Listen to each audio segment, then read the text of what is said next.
How about Ala- si Carl Alam mo, ma'am, Anthony Nunez? before you rumble on those many things, No, I'm not rambling, Mr. Chair. Very specific yung mga tanong the ko. specific ang law, guilt is personal. Tanong ka muna ng abogado. Okay lang po. Kayang-kaya kong magtanong sa abogado. Sige, Tanong ka itanong muna ko ngayon po. before we proceed. No. Hindi tayo I magkakaintindihan have prepared dito. these questions with my Guilt legislative is staff. personal. Yes, it's very personal. Hindi So, mo pwedeng ipasa sa iba yan. no. Hindi po ito pagpasa. Ah, Iniimbestiga kaya nga. po ng Blue Ribbon yung war on drugs at yung naging bunga na extrajudicial killings dyan. And I am basing my question dun sa mga sinabi ninyo repeatedly, parang tuwing Oktubre nga sinasabi nyo, na you will take responsibility. Correct. So, yes. So now let me ask you. The video shown was about the answer of former President Duterte as he was being questioned in the Senate hearing about the drug war deaths during his administration. As he said in no uncertain terms that when the police killed Kian de los Santos and others, he was not liable, as according to him, guilt is personal. The primary goal of this channel is to provide educational content on various legal concepts to our audience, particularly focusing on Filipino community. Our aim is to enhance understanding and awareness of legal matters, empowering individuals with knowledge that can help them navigate legal issues more effectively. It is important to note that this channel will strictly adhere to an educational approach. We will not be offering personal opinions or commentary on specific individuals, including former President Duterte or their potential legal liabilities. Our content will remain neutral and fact-based, ensuring that viewers receive unbiased information. So, to proceed, ano nga ba ang ibig sabihin ng guilt is personal in relation to a crime?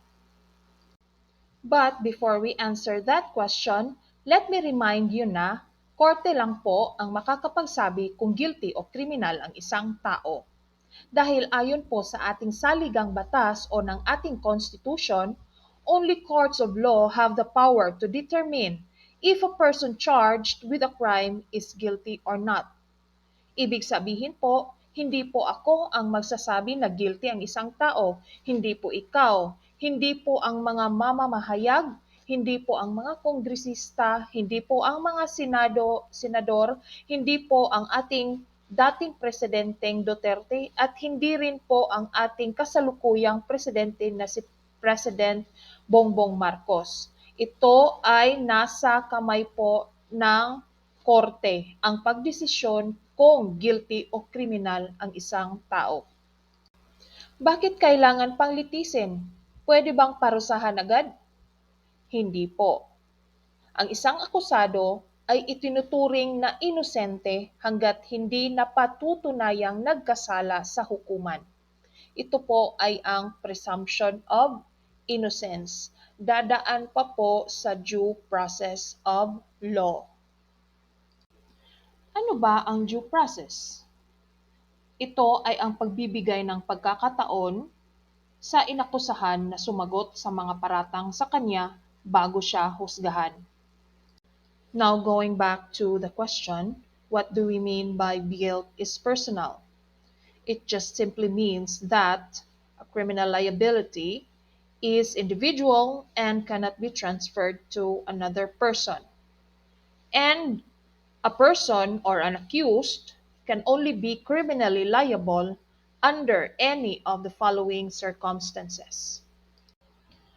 A person or an accused can be held criminally liable under any of the following circumstances. Number 1, if an accused is involved in conspiracy under Article 8 of the Revised Penal Code.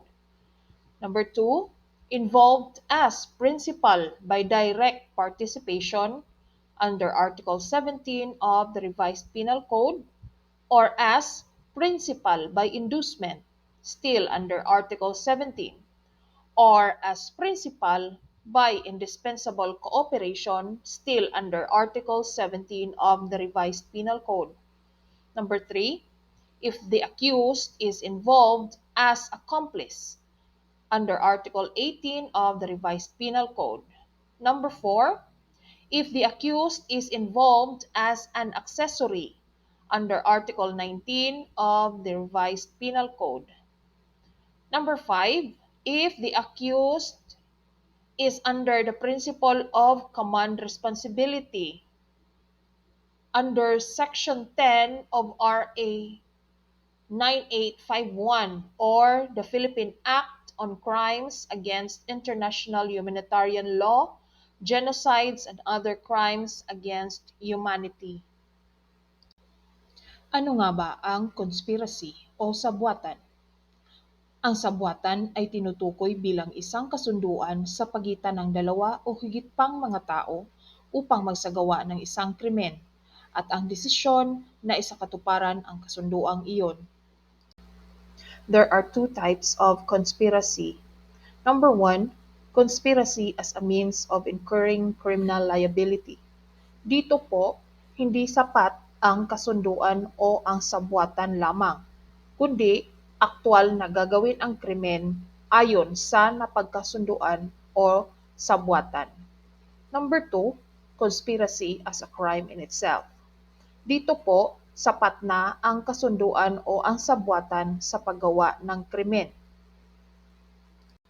Sa conspiracy as a crime in itself, sapat na po na nagkaroon ng sabwatan o kasunduan sa paggawa ng krimen at ito ang mga sumusunod: conspiracy to commit treason, conspiracy to commit kudita, conspiracy to commit rebellion or insurrection, and conspiracy to commit sedition.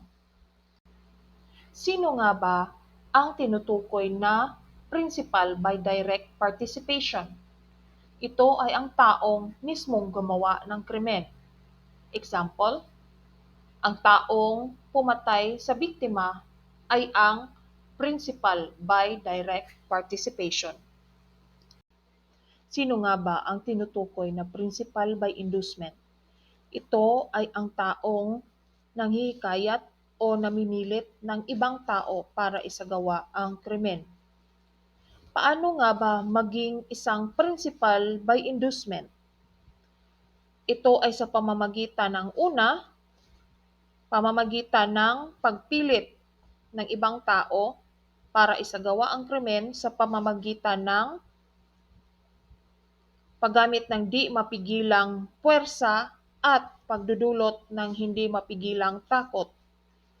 Isa din sa pagiging principal by inducement ay ang pag-udyok ng ibang tao upang isagawa ang krimen sa pamamagitan ng pagbibigay ng premyo, gantimpala o pangako, at sa pamamagitan ng paggamit ng mga salita ng utos or pautos. At sino naman ang tinutukoy o maituturing na principal by indispensable cooperation? Ito ay ang tao na nag-aambag sa isang krimen sa pamamagitan ng pagsasagawa ng isang kilos na mahalaga sa pagkumpleto nito. Hindi makukumpleto ang isang krimen kung wala ang kooperasyon ng taong ito. Sino naman ang tinutukoy na accomplice? Ito ay ang tao na tumutulong o nakikipagsabwatan sa iba upang maisagawa ang isang krimen. Ang kanilang kontribusyon ay maaaring sa pamamagitan ng pagbibigay ng tulong, payo o suporta sa pangunahing salarin. Sino naman ang tinutukoy na accessory? Ito ay isang tao na tumutulong sa kriminal upang maisagawa ang krimen, ngunit hindi direktang kasangkot sa aktwal na pagsasagawa nito. Ang kanilang kontribusyon ay maaaring sa pamamagitan ng pagbibigay ng tulong, payo o suporta bago o pagkatapos ng krimen. Ito ay sa pamamagitan ng pagtulong sa kriminal para makinabang sa krimen at pagtago ng mga ebidensya o ng mga instrumentong ginamit sa pagsasagawa ng krimen at sa pagtatago sa kriminal o ang pagtulong upang makatakas ang kriminal sa kanyang pananagutan. Ano naman po ang tinatawag na Principle of Command Responsibility? Ito ay nangangahulugan na ang isang nangunguna ay may pananagutan sa mga aksyon ng kaniyang tauhan, maging ito man ay sa pamamagitan ng direktang pag-utos, pagkakaroon ng kaalaman at hindi pag-aksyon, o dapat sanay alam at gumawa ng mga hakbang upang maiwasan ang mga krimen. Hanggang dito na lamang po. Maraming salamat.